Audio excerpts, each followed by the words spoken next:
안녕하세요. 워런 버핏처럼 매일 신문을 박전무와 함께 읽으면서 투자의 고수가 됩시다. 웜의 신바하고 오늘 11월 27일 목요일 순서 시작하도록 하겠습니다. 네, 기사도 빨리 읽고 웜의 순풍도 빨리 해보겠습니다. 증여 상속세는 폐지해야 합니다. 30%도 너무 높아요. 그래야 전 세계 갑부들이 한국으로 옵니다. 해놓으셨습니다. 네, 증여 상속세가 없는 나라들은 이렇게 얘기하죠. 어차피 소득세 다 내고 모은 재산이니까 따로 또 세금을 낼 필요가 없다. 이런 논리고, 그리고 싱가포르나 홍콩 같은 경우에 세금이 굉장히 낮잖아요. 싱가포르 같은 경우에는 거의 뭐 도시국가처럼 돼 있는데 뭐 천연 자원이 있는 것도 아니고, 그러다 보니까 세금을 대폭 내려가지고 그 동남아를 비롯해서 이 아시아권의 금융 허브 역할을 하면서 홍콩하고 싱가포르하고 비슷한 전략을 쓰지 않습니까? 그렇게 어마무시한 돈이 들어오게끔 만들어서 세금이 적으니까요. 그러면 예를 들면 그런 겁니다. 이 100억으로 50% 세금을 받으면 50억이잖아요. 100억에서 50% 세금. 근데 1조라는 자금이 모여가지고 그 1조라는 자금에서 우리 5%만 받을게.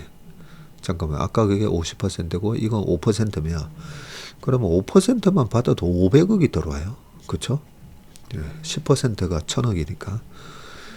싱가포르나 홍콩이 쓰는 전략이 그렇게 중동의 두바이도 마찬가지지만 물이 높은 곳에서 낮은 곳으로 흐르듯이 돈은 세금이 많은 곳에서 세금이 없는 곳으로 흘러갈 수밖에 없습니다. 그래서 세금을 낮추면 분명히 돈이 많이 들어올 거라고, 국내 정시 부양뿐만 아니라 경기 부양도 하고 이런저런 여러 가지 긍정적인 효과가 있지 않을까 싶어서 증여세라도 먼저 한 30% 낮춰보자. 그러면 이 위에서 고여있는 부동산 한 3,000조만 증여하더라도 거기서 3,000조에 30% 증여세, 90% 900조가 세금이 들어온다는 거죠. 우리 한 해 예산 720조인데 900조라는 어마무시한 돈이 들어오면서 정부가 어떤 일을 추진을 할 때 신성장 사업을 추진을 하든 민생을 해결하는 데 돈을 쓰든 힘을 받는다는 거죠. 이 정부에서 안 써먹으면 다음 정부에서 써먹을 거다라고 저는 생각합니다. 자, 기업의 내재 가치를 믿고 투자한다는 게 얼마나 중요한 것인지 최근 경험하게 되었습니다. SK바이오팜을 2년여 투자해 왔는데 탑라인은 계속 성장하고 영업이익도 턴어라운드하고 계속 성장을 하는데 주가는 박스권에 갇혀 있더니 이번에 결국 긴 박스권을 탈출했습니다. 드디어 수익률도 40%를 넘어섰고 긴 매물대도 넘어섰습니다. 흔들림 없이 버텨온 결과라고 생각합니다. 아유, 축하드립니다. 이렇게 오래 물려있던 주식이 이렇게 가파르게 올라가면서 금리 한 10배 되는 수익을 딱 안겨주면 기분이 아주 좋습니다. 그죠? 네, 저도 가지고 있는데 계속 가져가는 겁니까? 라고 유레카님이 또 질문을 하셨습니다. 연평균 15%의 마법을 배웠습니다.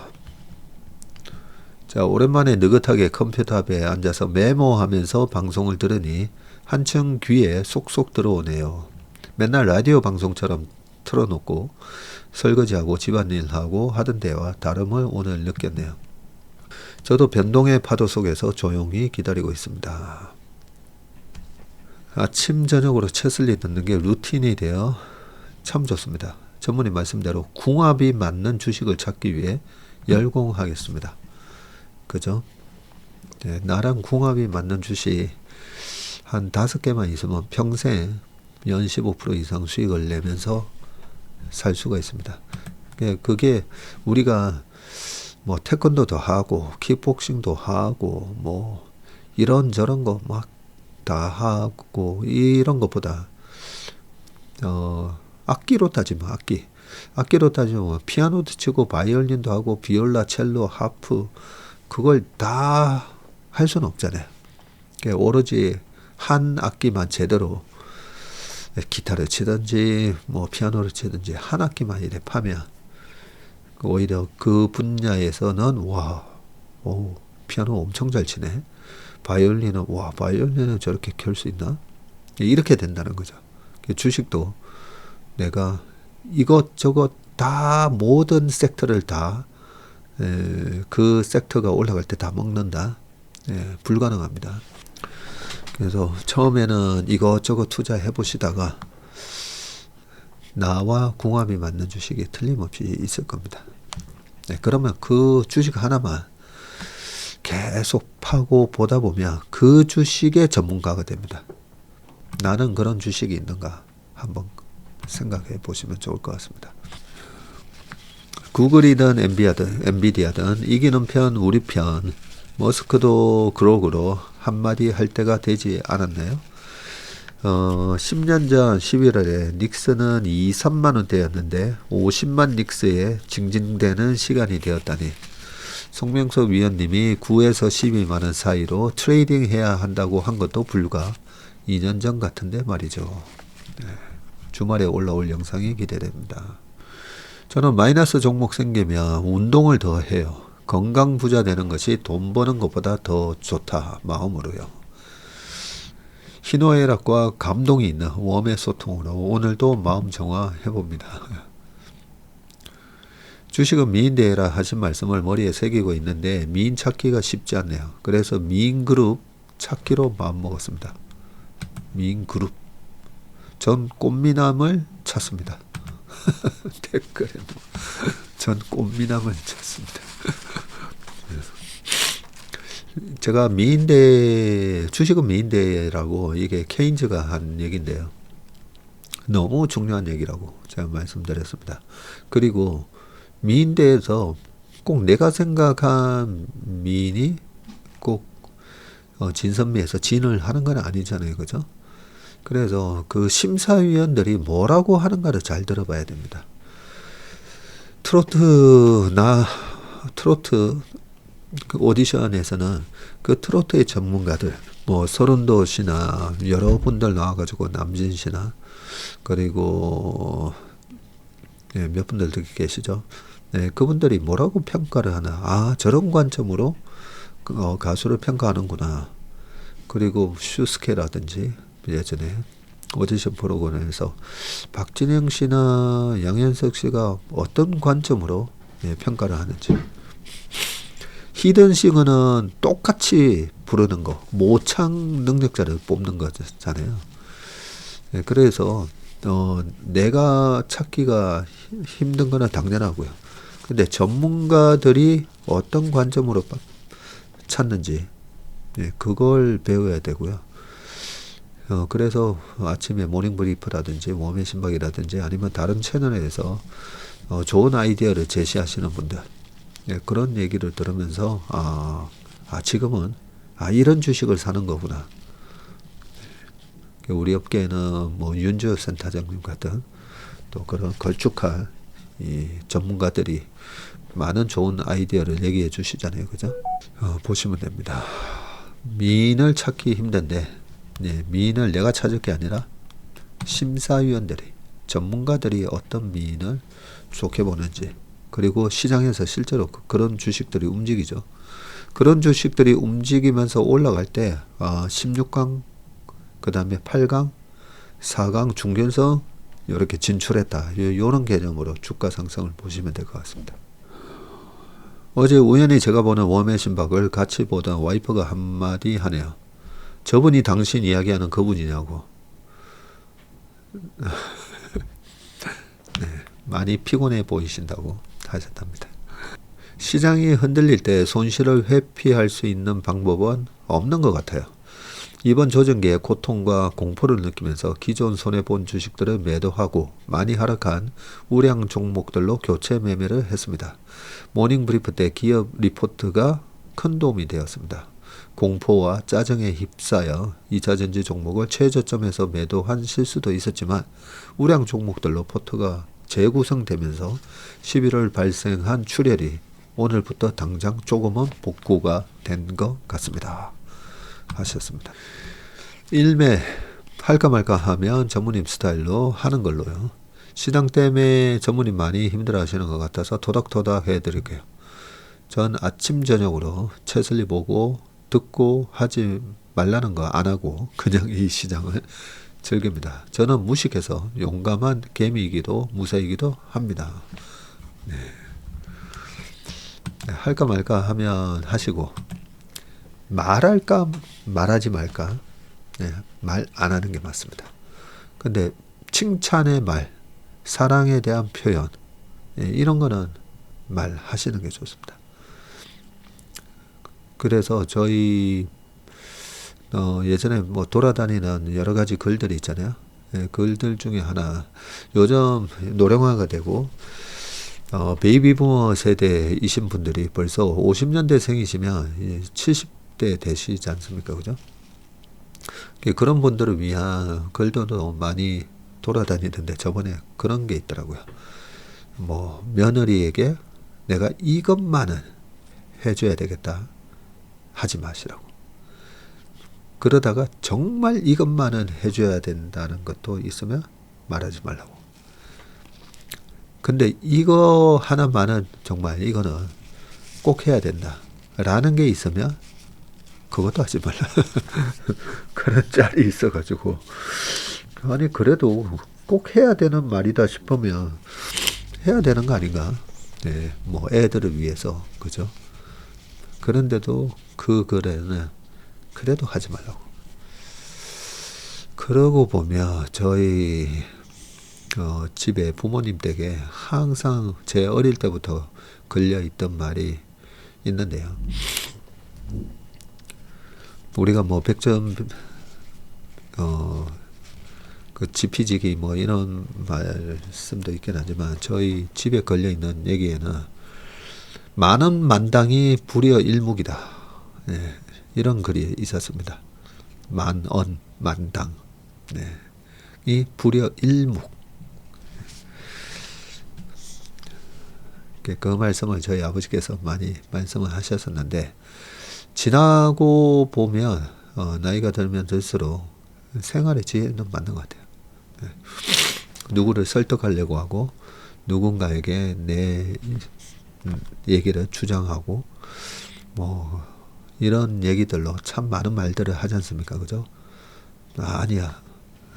이렇게 해야 돼. 수많은 그런 만언 만당이 그리고 뭐 우리가 논쟁을 할 때도 그렇고 근데 불여 일묵 한 번에 침묵만 못하다는 거죠. 만언 만당이. 그래서 말을 할까 말까. 아 내가 이 얘기는 쟤한테 해줘야 되는 것 같은데 네, 안 하는 게 낫다 라고 되어 있습니다. 근데 실제로 이 말을 할까 말까 그런 경우가 많지 않습니까? 그죠? 가족 간에도 그렇고 근데 안 하는 게 맞습니다. 그 말은 예, 좋은 말은 무조건 하셔야 됩니다. 좋은 말은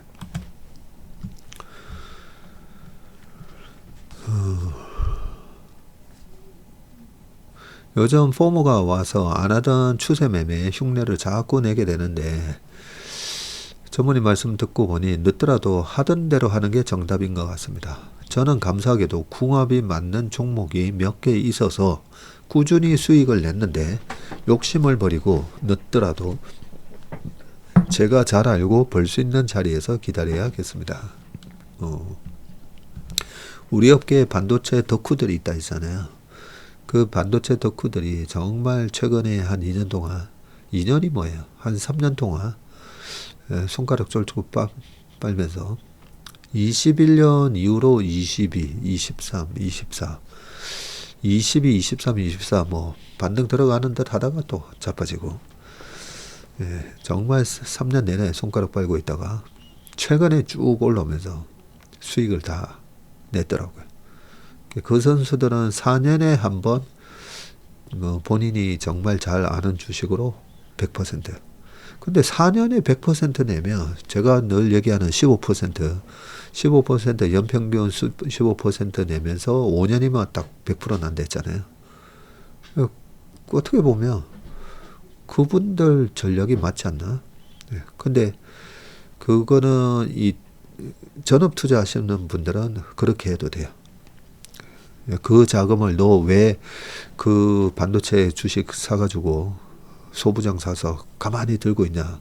지금 증권주도 움직이고, 조선방산도 움직이고, 이럴 때 이런 거 들어가서 먹어야지라고 옆에서 얘기하는 사람이 없으니까 그냥 자기 소신과 자기 필살기대로 하면 되는 거고요. 근데 저희처럼 고객의 자금을 운용하는 회사는 절대 그럴 수가 없습니다.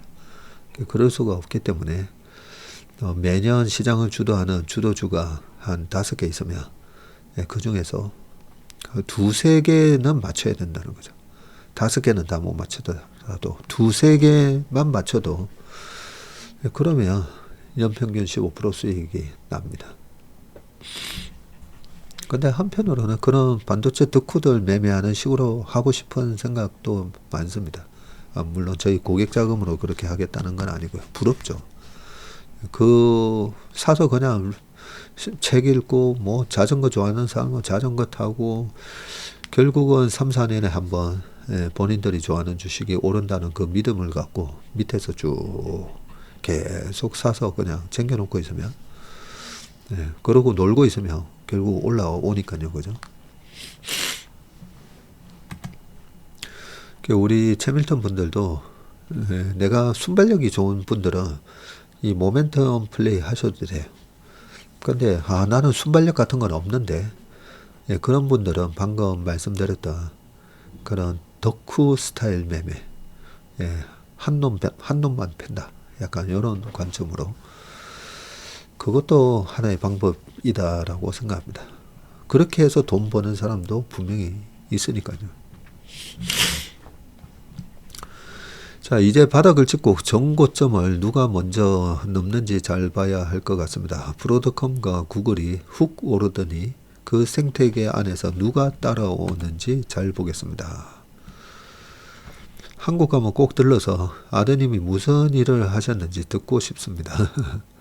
그리고 전무님 2번째 말씀 못 하신다는 사고 치신 일도 꼭 듣고 싶습니다. 사고 친 건 아니고요.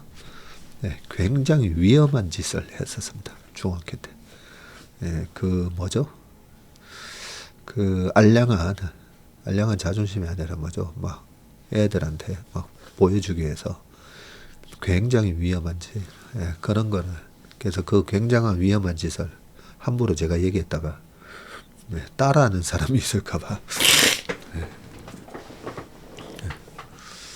그래서 제가 말씀을 못 드리는 겁니다.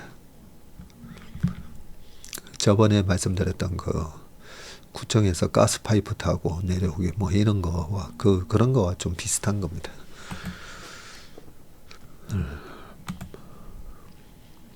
저도 몇 번 전문의 꿈 꿨는데 열심히 출연료 벌어야겠네요. 앞으로 출연료가 또 올라갈 수 있습니다. 모든 물가가 올라가니까 출연료 올려야죠.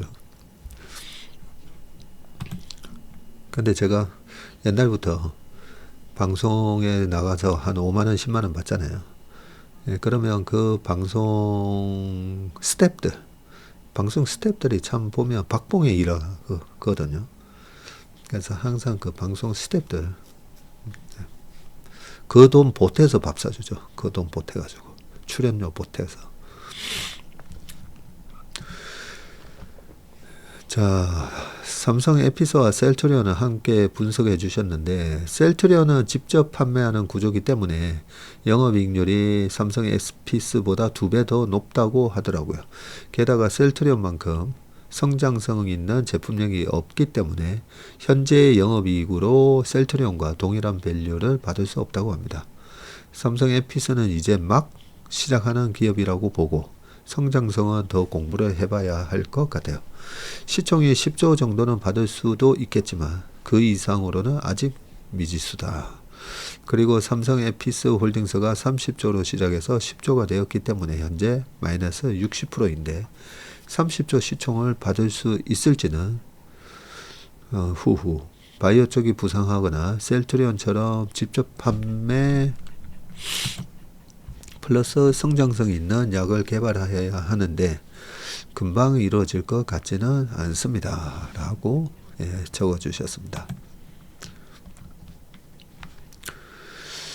저는 외손주만 셋이 있는 할머니입니다. 장기 주식 투자에 힘을 배울 기회가 있어 온 가족이 다 투자 중입니다. 현금 비중의 중요성을 알고 있으면서도 주식 숫자에 몰두하느라 그게 잘 안됩니다. 전문의 말씀 들으면서 현금 보유를 생각하고 있는데 어렵네요. 수익 난 것을 팔아야 하는지 터진 것을 정리하는 게 나은지 지나고 보면 그냥 있는 게 제일 좋은데 자, 수익이 났건 안 났건 그거는 중요하지 않다고 했죠. 그래서 주말에 보면 뭐 주식 상담하는 그런 프로에 보면 어머니 그 매수 단가는 얼마일까요? 뭐 물어보거든요. 그러면 지금 10,000원인데 매수 단가가 5,000원이면 들고 가고 매수 단가가 12,000원이면 팔아야 되고 그런 거 아니잖아요. 지금부터 어떻게 되는지가 중요하잖아요. 그래서 매수 단가가 얼마일까요? 이런 거는 그거는 잘못해. 하나도 조언을 해주는 데 있어서 중요한 팩터가 아니죠. 그 주식은 내가 수익이 났든 안 났든 그게 중요한 게 아니라 보통 이렇게 얘기하죠. 이 주식보다 더 좋은 주식이 발견됐을 때. 그리고 두 번째는 이 기업에 대한 매수 포인트가 뭔가 어긋났을 때. 근데 이 주식보다 저 주식 사는 게 더 낫다라는 요 판단을 전문가 분들은 그렇게 하셔도 되는데 전문가가 아닌 분들은 괜히 내가 23년도에 삼성전자 팔고 2차전지에 쫓아가는 게 낫겠다. 그래서 계속 반복된 실수를 하게 됩니다. 그 순간에 삼성전자를 9만원대에 21년 내에 샀던 마음이나 23년에 전자를 팔고 2차전지로 갈아타는 마음이나 다 보면 잘못된 전략이었잖아요. 그죠? 그걸 더 좋은 주식이 보였을 때 갈아탄다. 이 대가들의 전략하고 마치 똑같은 전략처럼 보이지만 필패의 전략인 거잖아요. 필패. 많이 오른 게 더 갈 것 같은 그런 마음에 폼으로 올라타는 부분에 있어서 핑계가 되는 거죠. 지금 그렇게 또 조장을 합니다. 그죠? 그 삼성전자 안 올라오는데 왜 그거 들고 있냐고. 빨리 2차전지에 사서 여기서 돈 벌라고 막 그럽니다. 그래서 이걸 팔고 저게 사는 게 더 나을 것 같아서 갈아탄다. 이거는 아마추어 투자자분들은 조심하셔야 됩니다. 이 논리는. 그렇기 때문에 그냥 내가 처음에 생각했던 그 투자 이 회사를 왜 투자하는지에 대한 근거, 그 부분이 투자 포인트가 훼손됐는지 안 됐는지 그걸 판단하시는 게 훨씬 낫다고 생각합니다. 이 분야의 1등의 지위가 유지되고 있는가? 아니면 그런 거 이제 어떻게 확인하는데 영업이익률 추이를 보면 알 수 있다고 말씀드렸습니다. 그죠? 그래서 2023년, 24년 2차전지 같은 경우에도 영업이익률이 계속 떨어지고 있었잖아요. 그러면서 나중에 적자 전환하는데 계속 수익을 나고 있었는지 안 나고 있었는지 이런 거 하나도 안 중요합니다. 영업이익률이 왜 떨어지고 있는지 어마무시한 중국의 2차전지가 테슬라하고 계약하고 벤츠하고 계약하고 그리고 또 전기차는 잘 팔리지 않고 하이브리드로 넘어가고 뭐 이런 식의 처음에 그 장밋빛 전망이 하나 둘씩 이렇게 어긋날 때 그럴 때 파는 거다라고 생각하시면 될 것 같습니다.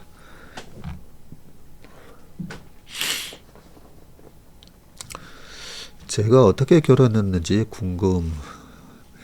교생 선생님 오셨을 때처럼 궁금해요. 네, 이런 질문도 해주셨네요. 네. 채슬리 모든 방송 섭렵하면서 열공하다가 질문이 있어 글 남겨봅니다. 한투 KB를 통해 랩 운영하고 있는데 최근 좋게 말씀하시는 종목들은 레포트에 담지 않으시는 것 같아 다른 이유가 있는지 궁금합니다. 네.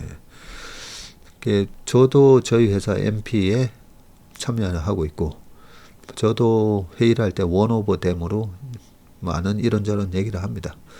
그리고 제가 담아놓고 보통 다른 데는 보면 주식 사놓고 막 나와서 방송에서 얘기하잖아요. 그게 아니라 아침 모닝 브리프 때나 아니면 웜의 신박이나 신문 보면서 제 아이디어를 그대로 말씀드리잖아요. 편으로는 그런 아이디어 말씀드리고 주가가 먼저 움직여 버리면 그냥 우리끼리 이런 아이디어 회의 따로 하고 네, 오픈 안 하고 비공개로 그렇게 하는 게 맞는 건가 뭐 이런 생각도 들고 저런 생각도 드는데요. 네, 제 생각을 가감 없이 그냥 말씀을 드리는 겁니다. 거기에 좀 전에 삼성 에피스 홀딩스는 또 이런저런 이유로 이거 못 올라갑니다 이런 의견도 또 제시해 주시고 그죠. 그러면서 저도 이제 배우는 거 있잖아요. 제가 저희 회사 펀드를 운용하는 데 있어 원칙 중에 하나가 저의 과도한 개입을 또 배제한다. 저 스스로도 그렇게 생각을 하고 있습니다. 그래서 그거는 랩을 운영하는, 이름을 운영하는 포트폴리오 매니저가 판단하는 겁니다.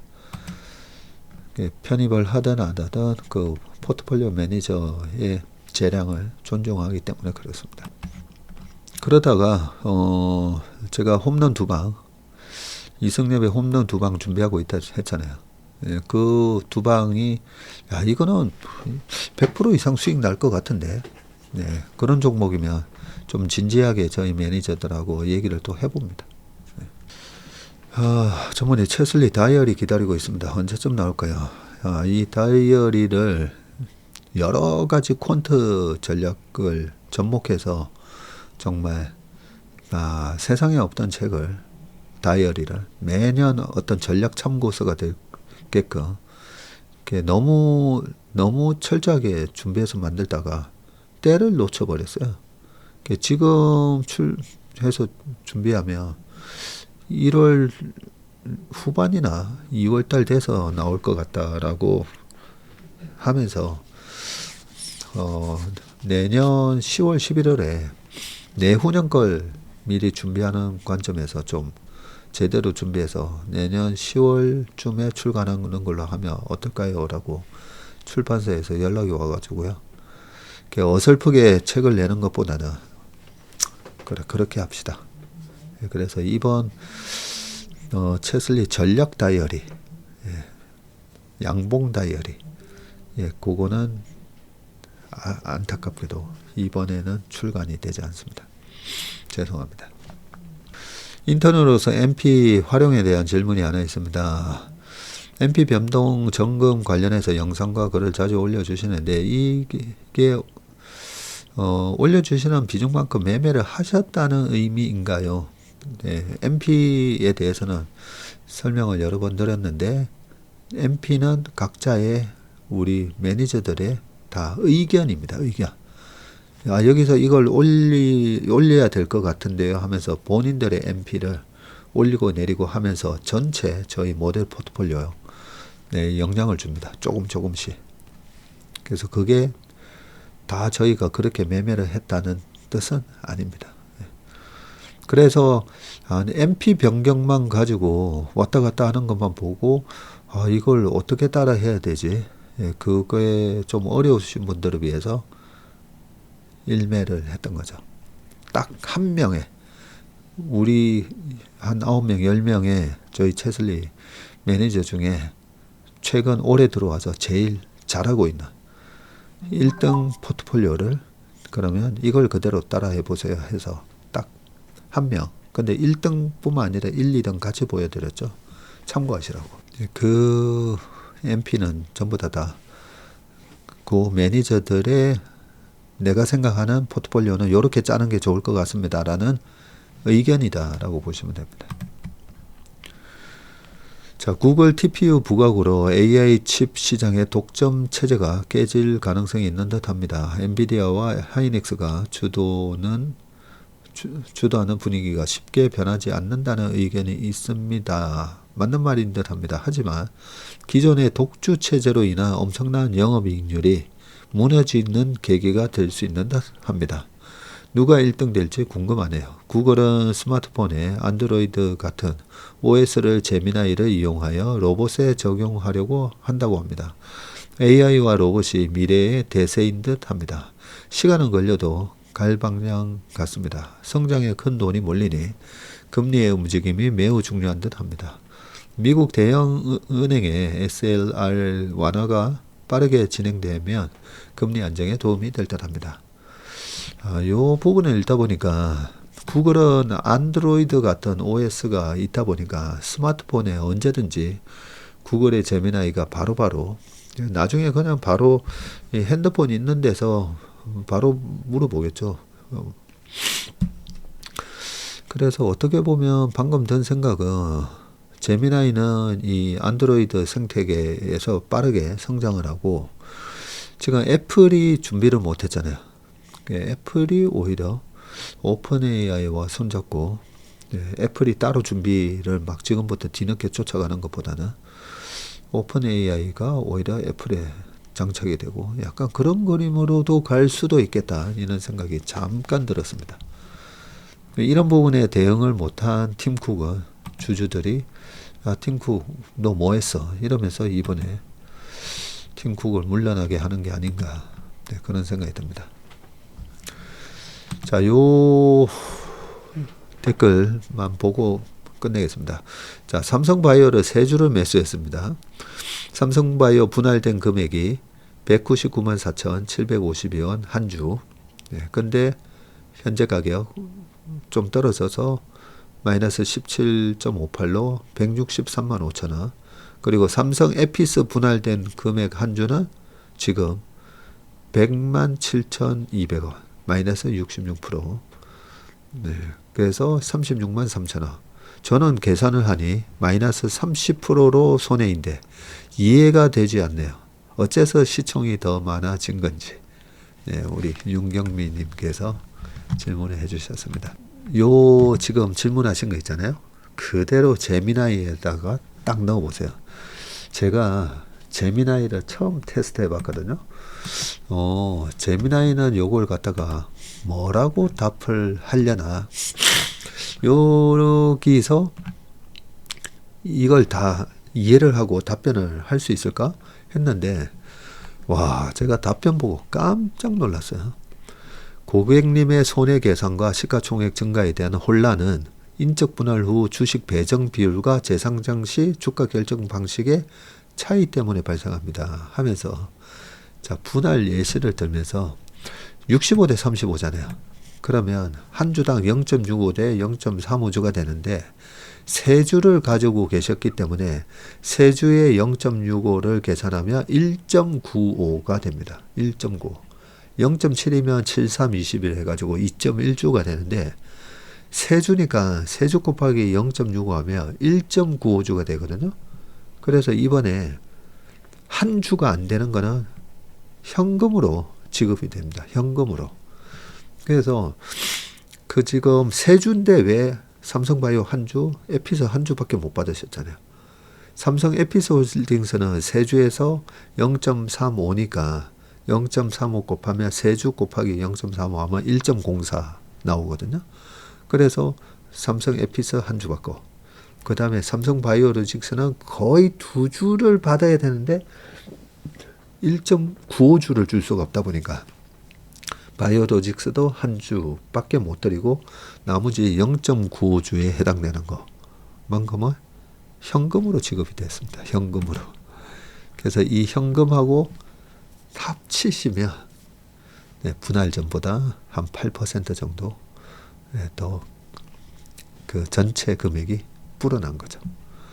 아마 많은 분들이 내 계좌에 지금 마이너스 찍힌 거랑 주식 합산해 보면 내가 산 거랑 좀 안 맞는데 이렇게 많이들 생각하셨을 건데 좋은 질문 해주셨습니다. 그래서 이 분할 비율에 맞게 정말 좋은 주식이다 싶으면 조금이라도 한 주라도 더 받을 수 있게 0.95주 때문에 한 주를 못 받으면 억울하잖아요. 그죠?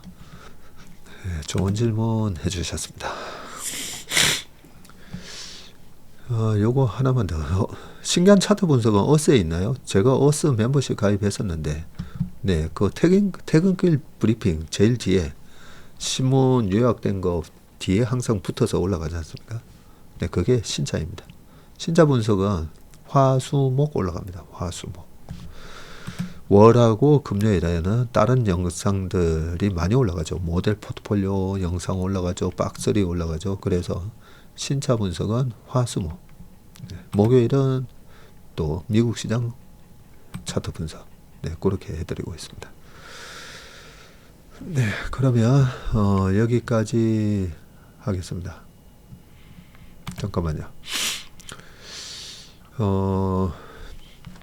1등 매니저 따라하기에 대한 솔직한 소감 후기 남겨놓으셨네요. 좋았던 부분은 매니저별 투자 성향을 조금씩 이해하게 됐고 제 투자 성향도 알 수 있었다. 종목수 리밸런싱 방식 등 포트폴리오 구성 방법을 배울 수 있었다. 그렇죠? 그게 배우는 게 목적이죠. 아쉬웠던 부분은 시장 변화가 빠를 때는 1등이 자주 바뀌어 따라하기가 어려웠다. 1등이 바뀐다고 바뀐 1등을 따라 하면 안 되고요. 그냥 한 명 그대로 따라하는 게 좋습니다. 그죠? 매니저별 투자 성향을 충분히 알지 못하면 오히려 혼란이 생길 수 있다고 느껴서 이것도 좋은 지적이신 것 같아요. 그죠? 따라 하는데 저 사람의 성향이 어떤지를 모르니까 저희는 오랫동안 같이 하다 보니까 요런 장에는 제 따라하는 게 맞아. 그런 그래도 과거의 경험치에 의한 확신이 있는데 그냥 1등 매니저라고 해서 포트폴리오만 딱딱 올라왔을 때 이게 매니저 투자 성향을 잘 모르면서 하는 게 약간 답답한 부분이 있었을 것 같습니다. 성과 여부와 상관없이 제게 분명 도움이 된 과정이었습니다. 다만 능력차 그리고 수강 목적이 다르다 보니까 3기가 열린다면 매니저분들의 투자 성향 설명이 좀 더 강화되면 더 도움이 될 것 같습니다. 이것도 누가 그 말씀 하시더라고요. 아예 그냥 오우석 따라하기, 왕설령 따라하기, 아니면 왕정 따라하기, 박성구 따라하기. 오히려 매니저를 지명하는 거죠. 나는 이 매니저 포트 나한테 보내줘. 요렇게 누가 얘기하신 분들도 계셨는데 그것도 한번 근데 그 성향을 아셔야지 나는 이 사람 것 하고 싶어 이러실 건데 1기 2기를 다 해보신 분들은 이제 좀 아시겠죠. 그죠? 1기 2기를 다 해보신 분들은 그 콘트도 들어가 있고 그죠? 아셨을 건데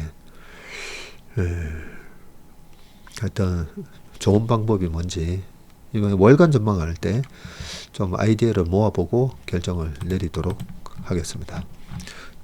그러면 신문 기사로 읽어보겠습니다. 자, 신문 기사 빠르게 읽어보겠습니다. 엔비디아와 구글 누가 이기든 삼성 하이닉스는 웃는다. 흥묘 백묘. 자, 첫 번째 요 기사의 내용입니다. 엔비디아와 구글의 AI 칩 경쟁에 불이 붙었다. 구글 자사 블로그에 경쟁사들이 외부 공급 업체에 의존할 때 구글 딥마인드는 제미나이 개선을 위해 우리의 텐스 처리 장치 TPU 엔지니어와 직접 협업한다고 올렸고요. 글로벌 AI 산업에 만연한 이 과도한 엔비디아 GPU 의존 현상을 직격한 것인데 엔비디아는 같은 날 X를 통해서 구글의 성공을 기쁘게 생각한다면서도 엔비디아만이 한 세대 앞선 유일한 플랫폼이라고 또 반박을 했습니다.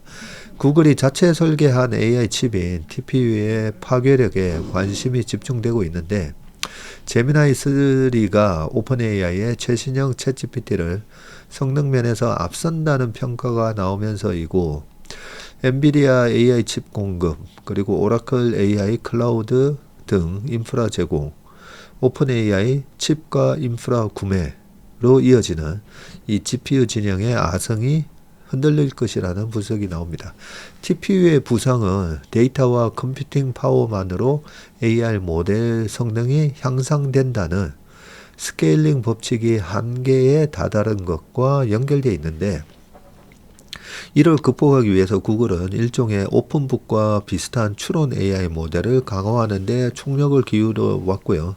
질문을 받으면 사전 합습한 데이터 외에 AI가 스스로 웹 검색과 코딩 등을 통해서 최적의 답변을 내놓는 방식입니다. 이를 가능케 한 AI 칩이 TPU입니다.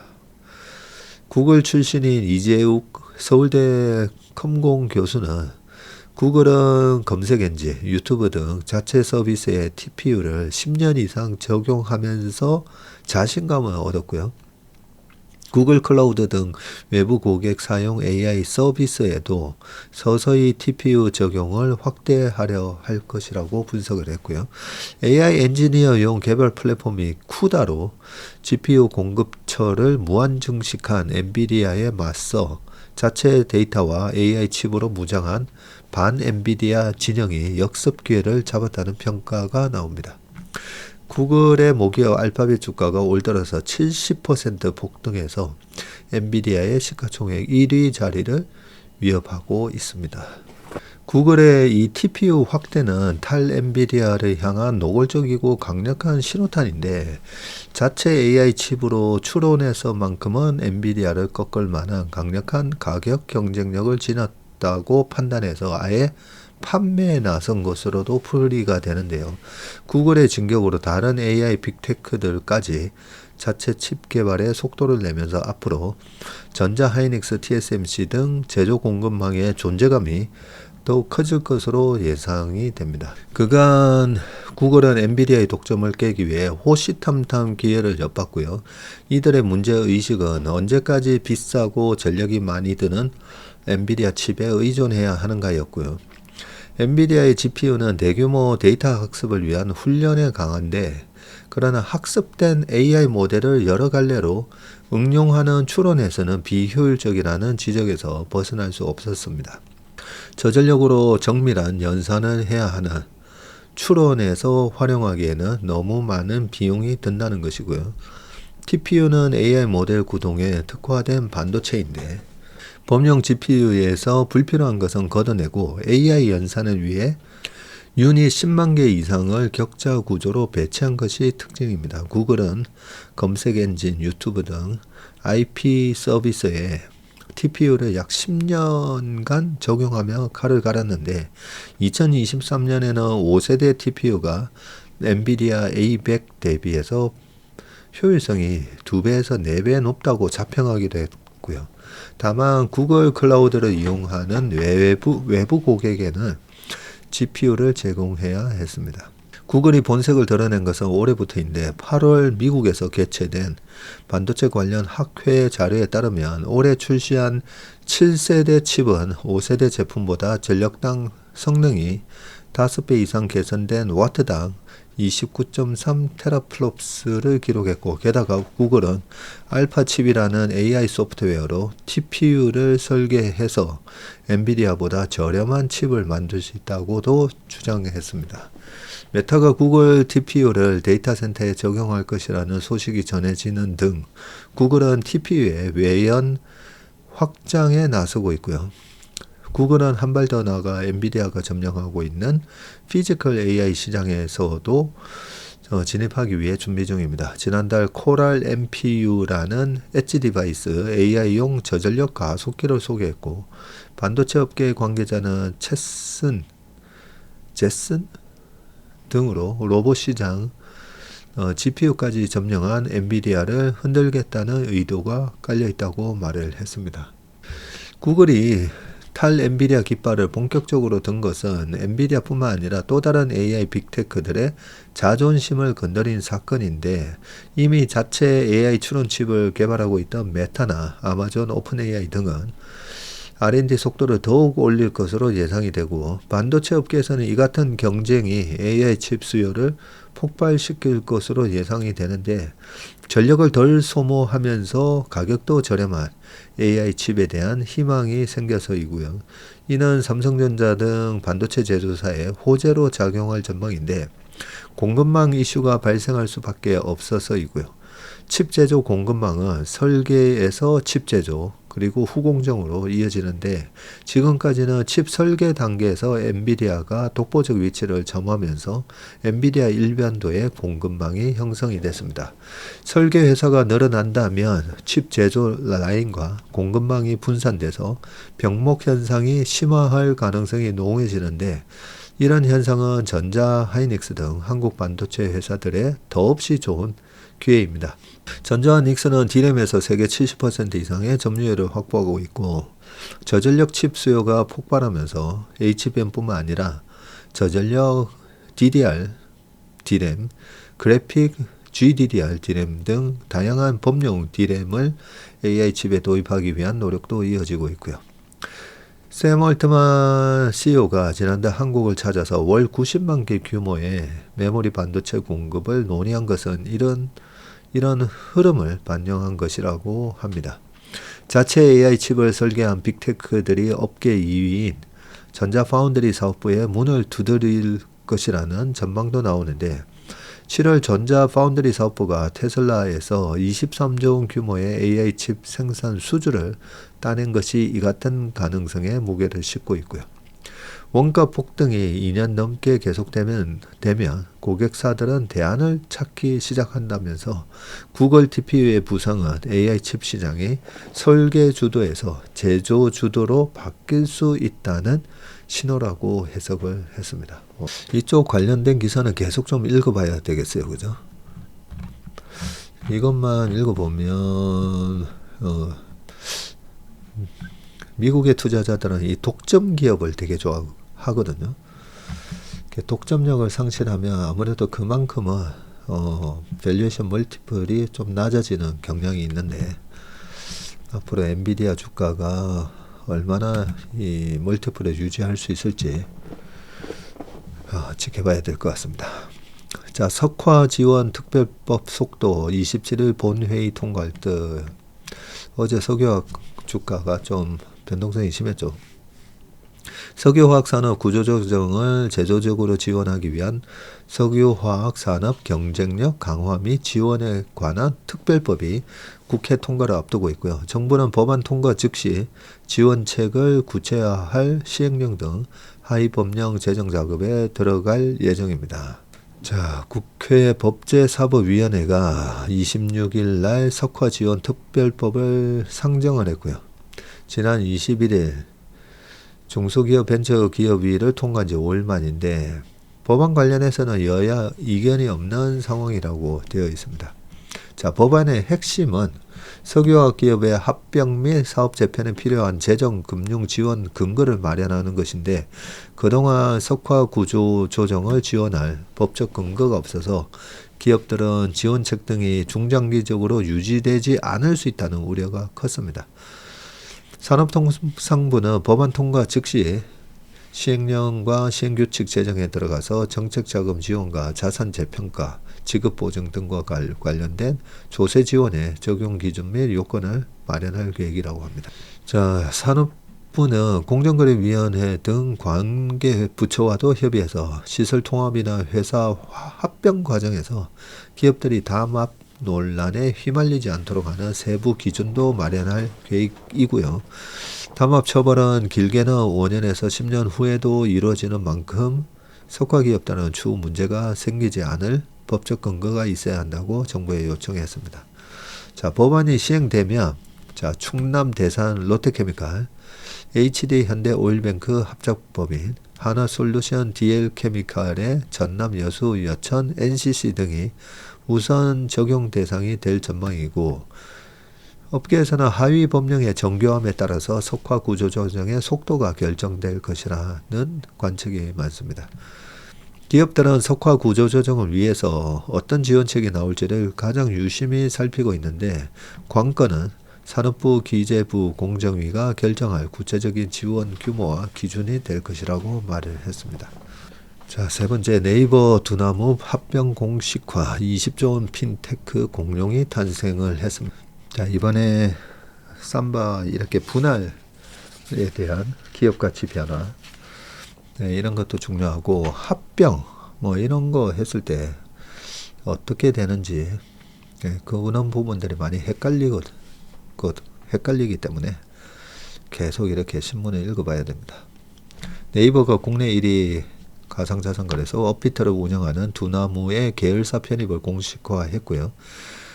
자, 금융자에서 네이버 파이낸셜과 두나무의 포괄적 주식 교환을 확정하면서인데, 송치영 두나무 회장은 네이버 파이낸셜 최대 주주에 등극하게 됩니다. 이번 빅딜로 몸값 20조 원에 달하는 핀테크 공룡이 탄생해서 국내 금융과 블록체인 산업은 크게 요동칠 것으로 예상된다.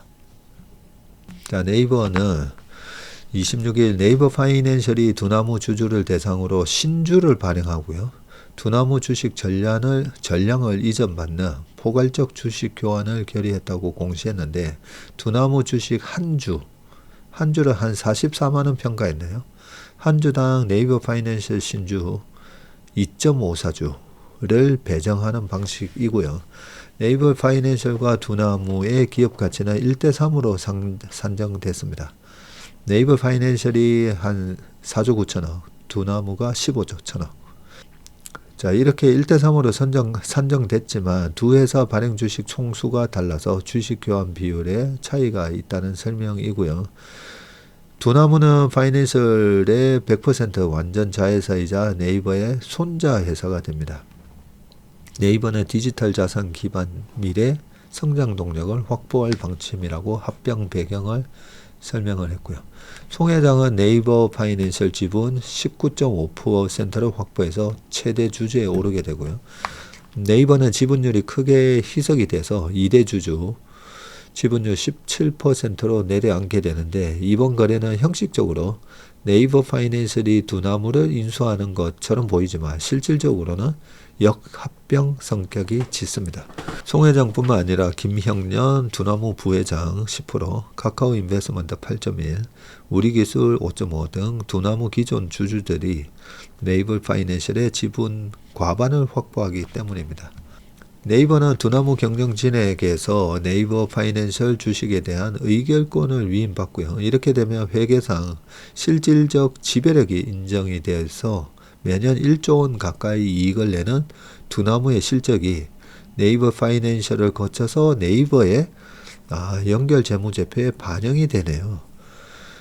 그래서 어제 네이버 주가가 4% 올라서 마감을 했습니다. 자, 미래사업 측면에서도 두 회사 간 합병 시너지가 상당하다는 전망이 나오는데, 가장 큰 기대 효과는 결제 혁신입니다. 네이버페이의 연간 결제액은 80조 원에 달하는데, 국내에서 3,400만 명의 사용자를 확보하고 있고, 하지만 AI 시대 개막과 함께 결제 패러다임이 스테이블 코인 중심으로 급변하고 있는 점은 네이버의 고민거리였습니다. 향후 국내에서도 스테이블 코인 발행이 허용될 것으로 예상되는 상황에서 두나무의 노하우는 네이버가 구상하는 차세대 결제 시스템 구축의 핵심 열쇠가 될 수 있다는 게 업계 예상입니다.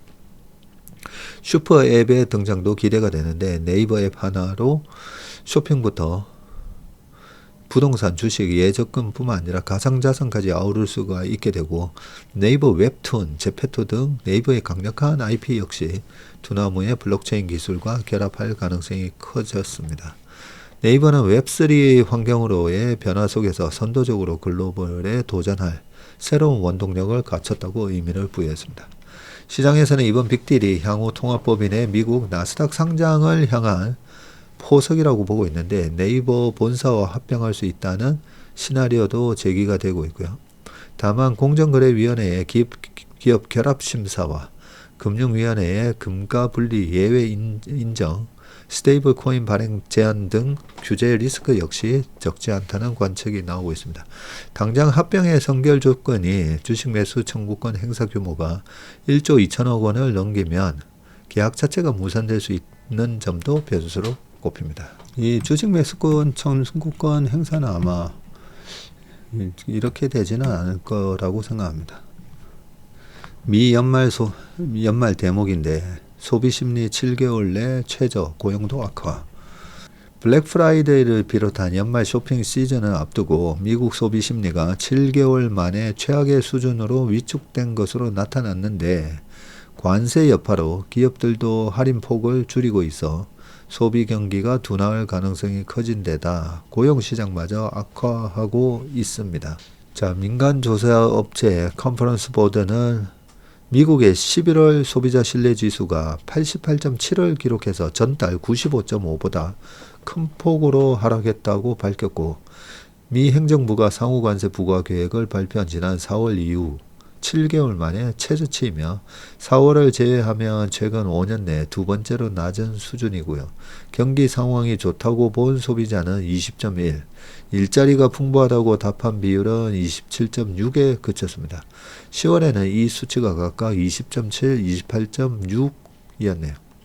앞서 발표된 미시간대 소비자 심리 지수도 22년 6월 이후 가장 낮았습니다. 22년 6월. 우크라이나 러시아 전쟁 터지고, 그리고 미국의 페드의 금리 인하가 금리 인상이 두 번 이어지고, 22년 4월에는 유가도 130불까지 올라가고, 상당히 분위기가 안 좋았었는데 그때만큼이나 안 좋다고 합니다. 상무부가 이날 발표한 9월 소매 판매도 전월 대비해서 0.2% 증가에 그쳤는데, 상호관세 발표로 5월 소매 판매가 전월 대비해서 마이너스 0.09%를 기록한 이후 4개월 만에 가장 낮은 증가율입니다. 관세 부담이 집중된 자동차, 전자제품, 의류 등에서 소비 위축이 뚜렷해진 영향으로 분석이 됩니다.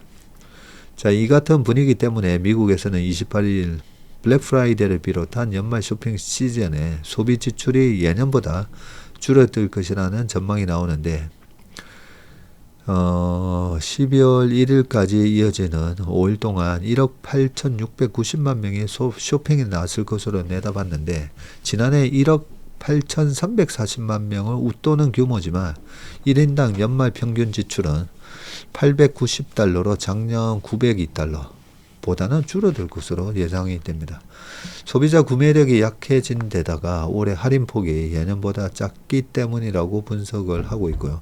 과거 콜스, JCPenney, 메이시스 등은 쿠폰, 리베이트 등을 적용해서 소형 주방가전을 5달러대까지 낮춰서 판매했지만 올해는 이 같은 수준의 초특가 할인이 대부분 사라졌습니다.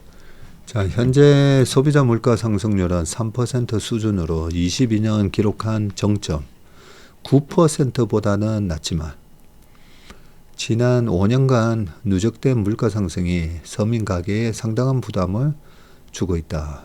저소득층의 임금 증가세 둔화와 노동시장 냉각도 겹쳤다.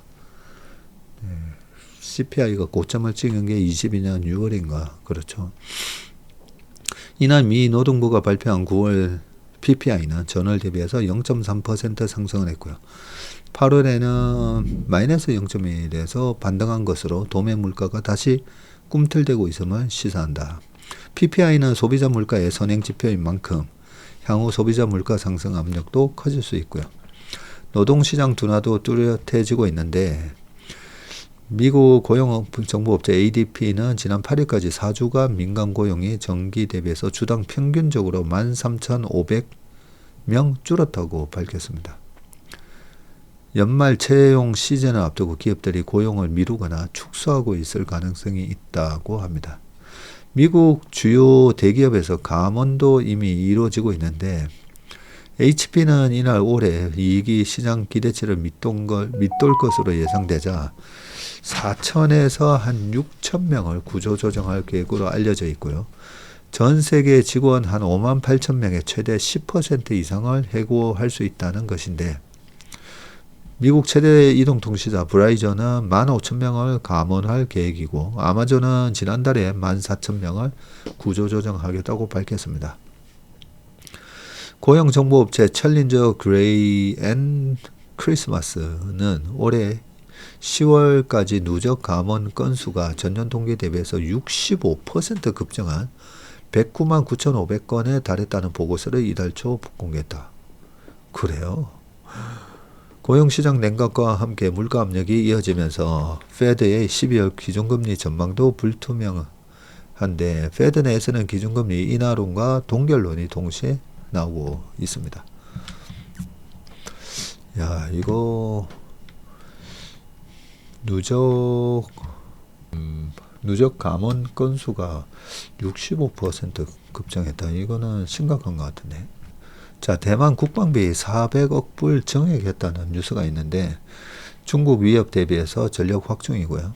지금 사진은 라이칭더 대만 총통이 26일 총통관제에서 기자회견을 열고 국방비 증액 계획 등을 밝히고 있습니다. 라이칭더 총통은 26일 중국 베이징 당국은 2027년 대만 무력 통일 완성을 목표로 삼고 대만 침략 군사 준비를 가속화하면서 대만 주변 훈련과 회색지대 침범을 지속하고 있다고 하고요.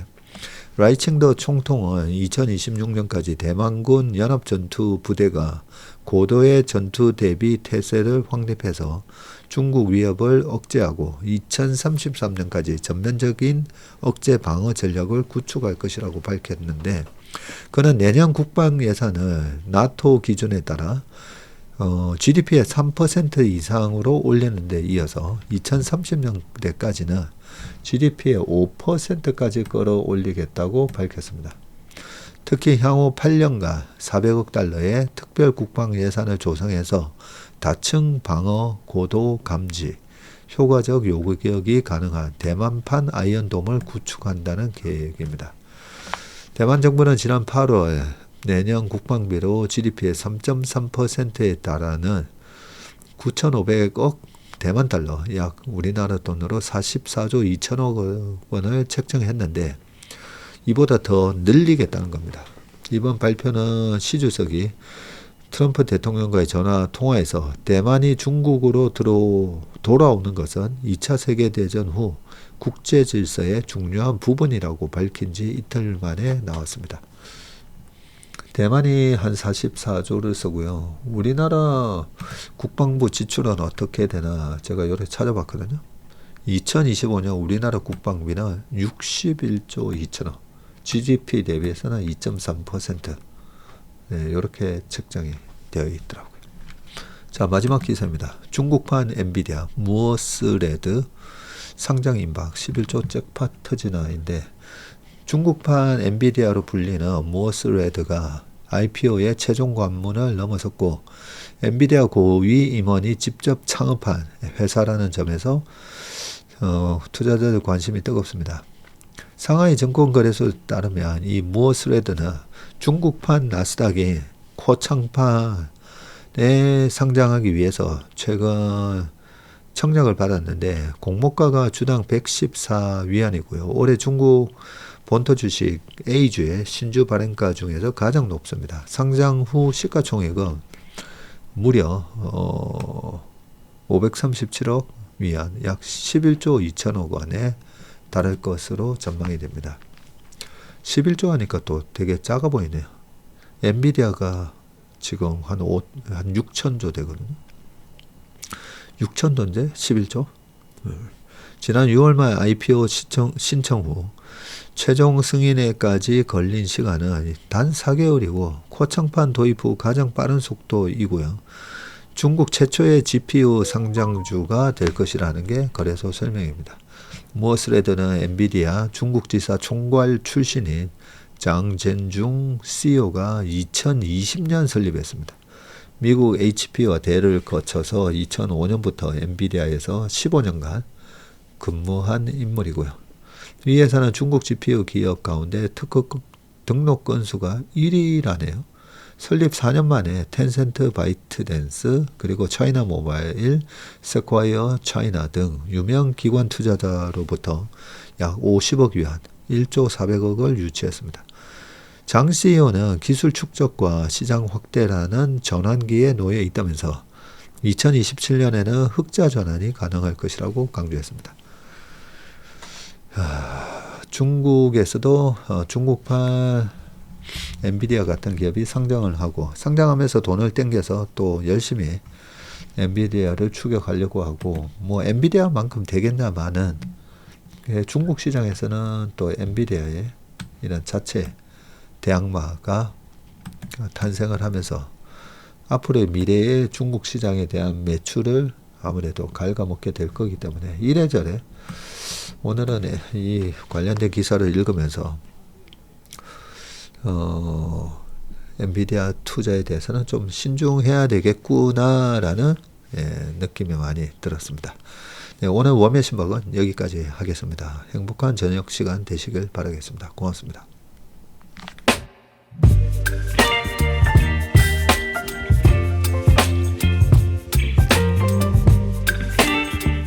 안녕하세요. 채슬리 투자자문의 박세익입니다. 최근 저와 채슬리 이름을 도용해서 투자 사이트라든지 밴드, 텔레그램, 카톡 채널 등에서 이 리딩방으로 유도한 뒤에 금전적인 피해를 입히는 이 사칭 사례가 빈번하게 지금 발생하고 있습니다. 저를 비롯해서 저희 채슬리 투자자문의 임직원들은 SNS나 온라인 채널 등을 통해서 일체의 투자자문 활동을 하지 않고 있습니다. 저희는 정식 자문을 하기 위해서는 반드시 저희 회사에 내방하셔서 계약서 작성 절차를 거쳐서 진행되기 때문에 이외의 모든 유료 무료 지금 투자자문 행위는 불법이므로 각별히 주의하시길 바라겠습니다. 의심스러운 채널이나 메시지를 받으시면요, 피해를 방지하기 위해서 즉시 신고하시거나 삭제하시길 바라겠습니다. 대부분의 사례가 이 사칭 사례에 피해를 보신 분들의 핸드폰을 제가 보면 이 방에 오셔서 무료로 투자를 도와드립니다. 뭐 이런 얘기를 하고 있고요. 거기에 보면 어떤 밴드로 특정 밴드로 유도한 다음에 돈을 송금을 하고 되어 있습니다. 그 과정에서 저희하고의 일체 계약 관계가 없기 때문에 그렇게 돈을 송금하라고 하는 부분에 있어서 특히나 유의를 좀 해주시기 바라겠습니다. 저뿐만 아니라 많은 또 저희 업계의 유명인을 사칭한 그런 사칭방도 많이 지금 기승을 부리고 있는데요.